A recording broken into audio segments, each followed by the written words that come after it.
दोस्तों, काम वासना सेक्सुअल डिजायर एक प्राकृतिक भावना है जो इंसान के शरीर और मानसिकता का हिस्सा है।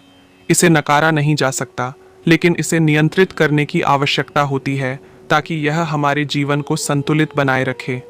कई बार यह भावना हमारे मानसिक और शारीरिक स्वास्थ्य पर असर डाल सकती है, इसलिए इसके सही तरीके से मार्गदर्शन करना बहुत ज़रूरी है। चलिए इसे एक कहानी के माध्यम से समझते हैं। एक छोटे से गांव में एक संत रहते थे जिनका नाम भगवान दास था। भगवान दास हमेशा अपने अनुयायियों को शांति, ध्यान और आत्मज्ञान की शिक्षा देते थे। उनका मानना था कि व्यक्ति को अपनी इच्छाओं को समझकर उन पर काबू पाना चाहिए ताकि जीवन में शांति और संतुलन बना रहे। एक दिन एक युवक जिसका नाम राजू था गांव में आया। राजू एक बहुत ही उत्साही और भावुक युवक था, लेकिन उसे अपनी भावनाओं पर काबू पाने में परेशानी होती थी। वह अपने अंदर की इच्छाओं, विशेषकर काम वासना को नियंत्रित नहीं कर पा रहा था।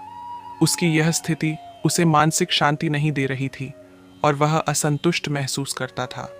उसने सोचा कि भगवान दास ही उसे इस समस्या से बाहर निकाल सकते हैं। राजू भगवान दास के पास गया और उन्हें अपनी समस्या बताई। उसने कहा, स्वामी जी, मैं अपनी इच्छाओं को नियंत्रित नहीं कर पा रहा हूँ। काम वासना मेरी सोच और जीवन को प्रभावित कर रही है। कृपया मुझे इसका समाधान बताइए। भगवान दास मुस्कुराए और राजू से कहा, तुम्हारी इच्छा स्वाभाविक है, लेकिन तुम इसे समझकर नियंत्रित कर सकते हो। यह तुम्हारी शक्ति है। एक उदाहरण सुनो।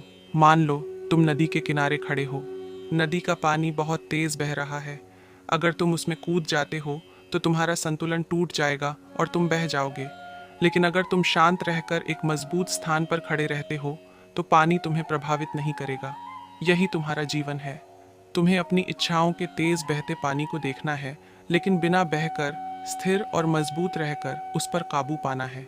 राजू ने भगवान दास की बातों को ध्यान से सुना।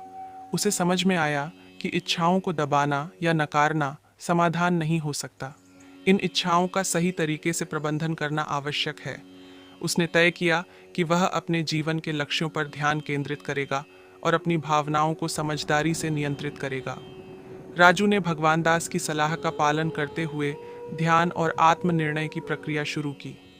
धीरे धीरे उसने देखा कि उसकी इच्छाएं उस पर उतना प्रभाव नहीं डालती जितना पहले डालती थीं।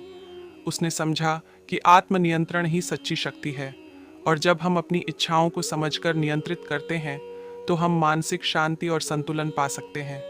दोस्तों, इस कहानी से हमें यह सीखने को मिलता है कि काम वासना या कोई भी अन्य भावना स्वाभाविक है, लेकिन उसका प्रबंधन करना हमारी जिम्मेदारी है। हमें अपनी इच्छाओं के प्रति जागरूक रहकर उन्हें नियंत्रित करना चाहिए। जैसे नदी के पानी को नियंत्रित करने की आवश्यकता नहीं होती, बल्कि हम उसे समझकर शांत रह सकते हैं। ठीक वैसे ही हम अपनी इच्छाओं को समझकर उनके प्रभाव से बच सकते हैं। आत्मनियंत्रण और ध्यान से हम जीवन को अधिक संतुलित और खुशहाल बना सकते हैं। यह कहानी हमें यह भी सिखाती है कि सही मार्गदर्शन और आत्मविश्वास से हम किसी भी चुनौती का सामना कर सकते हैं, चाहे वह हमारे अंदर की इच्छाओं से जुड़ी हो या जीवन के अन्य पहलुओं से।